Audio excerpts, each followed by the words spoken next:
Na Bíblia, lemos que Deus caminhava entre os homens, que falava, comia e sentia como nós. Em Gênesis, está escrito que o Senhor Deus passeava no jardim pela viração do dia. Não era uma voz distante, mas uma presença física que se movia no Éden. Em outro momento, Abraão serve uma refeição a Deus ou os seus mensageiros. Comem debaixo de uma árvore, como qualquer visitante faria. E não para por aí. Jacó literalmente luta com um homem até o amanhecer e declara: tenho visto a Deus face a face. Um combate físico, descrito como um encontro direto. No livro do Êxodo, lemos que o Senhor falava com Moisés face a face, como qualquer fala com o seu amigo. Uma conversa íntima, próxima.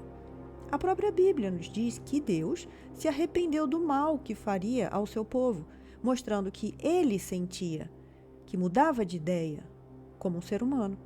Então a pergunta é: se estava escrito que Deus andava, comia, lutava e até se arrependia, por que hoje nos ensinam que ele é uma presença intocável e distante? O que aconteceu com essa conexão direta? Por que não o vemos mais? O que ou quem essas pessoas acreditavam ser Deus? Segundo os próprios registros antigos, houve guerras e interações diretas entre seres poderosos e a humanidade. Veja o caso de Sodoma e Gomorra. Em Gênesis, 2 anjos chegam à cidade e Ló os recebe. Ele prepara um banquete e eles comem. Agem como homens comuns, mas, logo depois, executam a destruição completa da cidade. Onde hoje vemos um grande mar de areia, outrora já foi um local de muita vegetação. Há indícios, inclusive, de que uma bomba atômica foi usada nesta guerra. E quem ficou por aí foi justamente quem perdeu essa guerra. Quando lemos com outra visão, conseguimos entender melhor essa tradução feita com segundas intenções. Como em Jeremias está escrito: assim diz o Senhor, o povo que escapou à espada achou graça no deserto.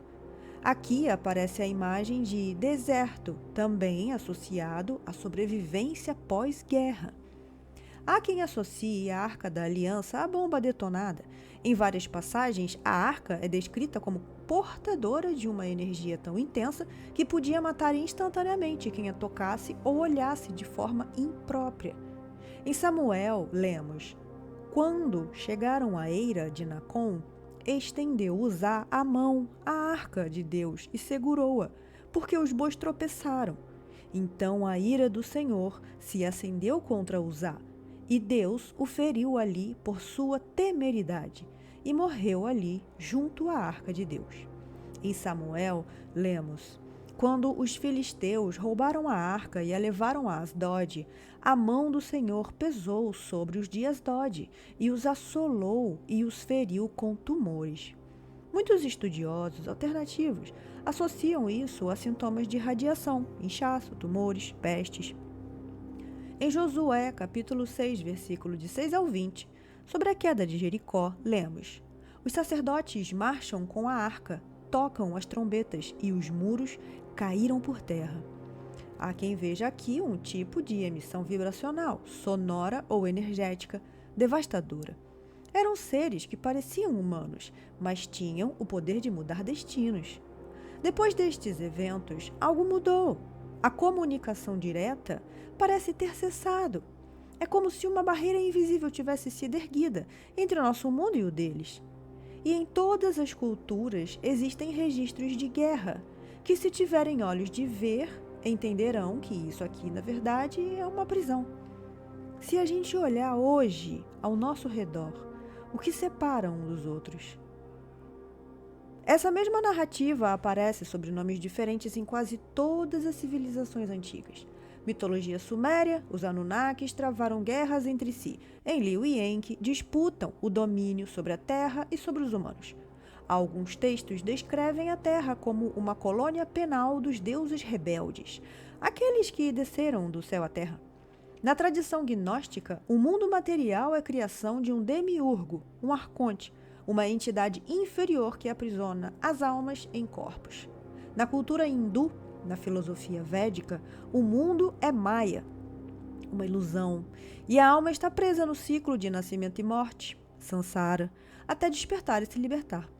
Krishna diz no Bhagavad Gita: esta minha ilusão divina é difícil de transpor, mas os que se refugiam em mim a atravessam. O corpo é a prisão da alma e o despertar é o retorno à origem divina. Na tradição egípcia, o livro dos mortos descreve a terra como o campo de provas da alma e o corpo físico como uma prisão temporária para a purificação antes do retorno ao Duat, o mundo espiritual. Mas e se essa barreira não foi construída por eles, mas por nós? O nosso inconsciente coletivo é uma força poderosa. Cada crença, cada medo, cada pensamento que temos se acumula nele. Em algum ponto da nossa história, acredito que criamos uma barreira vibracional, uma muralha invisível nascida do medo, da dor e dos traumas das guerras antigas. Afinal, a história é contada porque venceu. Foi um mecanismo de defesa inconsciente, mas que, ao mesmo tempo, se tornou a nossa própria prisão. Uma muralha energética que nos separou dos planos mais sutis da existência. E o impacto dessa separação não ficou apenas nesta vida. Seres que nos observavam perceberam um padrão preocupante. A cada morte e renascimento, nós perdíamos um pouco da memória de quem realmente somos. Assim, ficamos presos na roda de Sansara, o ciclo infinito de nascer, morrer e recomeçar, quase sempre repetindo os mesmos erros, preso nos mesmos padrões. Essa ideia de esquecimento está espalhada pelas Escrituras, se soubermos onde procurar. Em Eclesiastes, lemos: já não há lembrança das coisas passadas. Em Isaías, Deus diz que criará novos céus e nova terra e não haverá lembrança das coisas passadas, uma renovação que exige o esquecimento. Jó lamenta ter nascido, dizendo que seria melhor não ter existido como uma criança que nunca viu a luz, ligando a memória à própria existência. Eclesiastes é ainda mais direto. Os mortos não sabem coisa nenhuma. A sua memória fica entregue ao esquecimento. Se unirmos isso à ideia de renascimento, cada nova vida começa com uma lousa em branco. O apóstolo Paulo talvez tenha resumido isso da melhor forma. Agora vemos como em espelho, obscuramente, então veremos face a face. Nossa vida aqui na Terra é limitada, como se um véu nos cobrisse, nos impedindo de lembrar nossa verdadeira origem.